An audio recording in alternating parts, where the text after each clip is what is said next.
Nous, à la compassion, mais pas le sapin de Noël. Parce que Jésus n'est pas né le 24 décembre. Des lutins.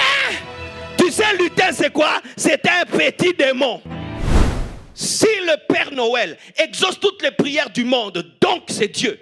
C'est une idolâtrie. C'est une abomination que prétendre cela. Mais sachez ceci, vaut mieux une vérité qui vide l'église qu'un mensonge qui la remplit.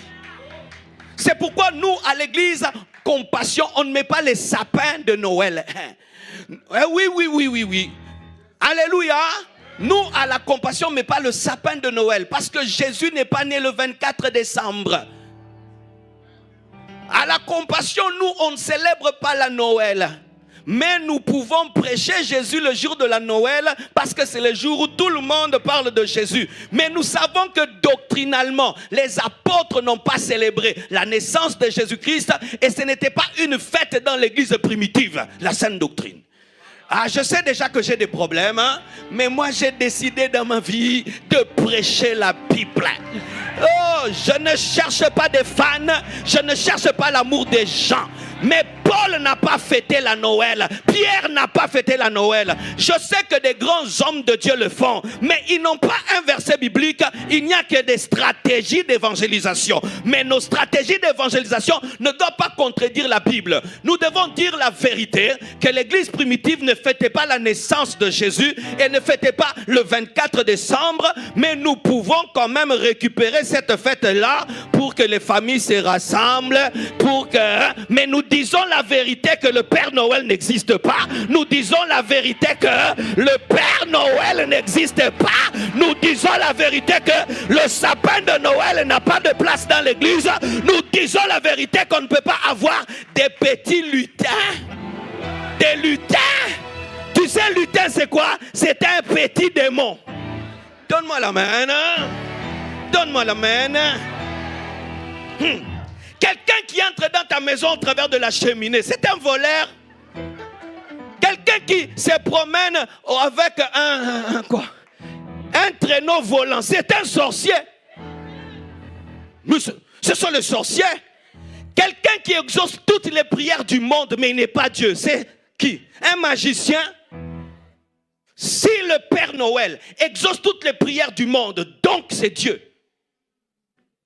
C'est une idolâtrie, c'est une abomination que prétendre cela. Et vous mentez à vos enfants le jour de la Noël. Oh, le Père Noël t'a donné ça alors que c'est toi qui as acheté le cadeau à Ikea. Bande de menteurs, des papas menteurs, des mamans menteuses, des papas menteurs et des mamans menteuses. Vous mentez le jour de la naissance de la vérité.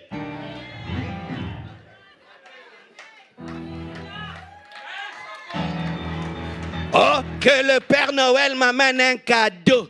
Et puis papa achète un vélo. Et la nuit, comme un voleur, il se réveille. Et il va le mettre à côté du sapin de Noël. Et puis il ment à l'enfant. C'est le Père Noël qui t'a donné. Non, c'est toi papa qui est le Père Noël. Alors habille-toi en rouge. Porte un gros ventre. Et avec une barbe toute blanche.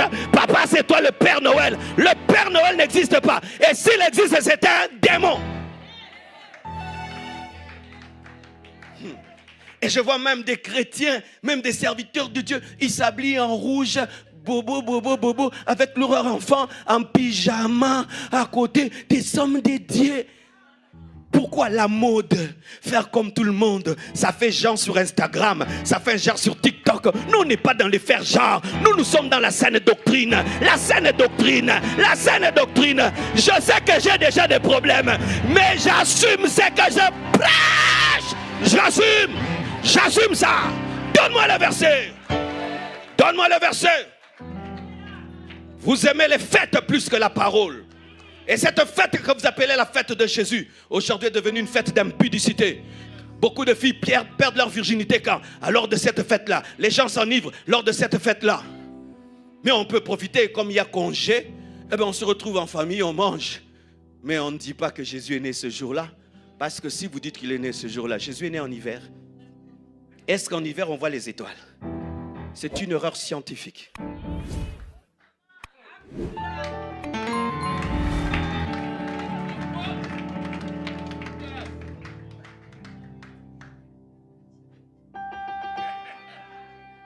J'ai touché à ton Dieu.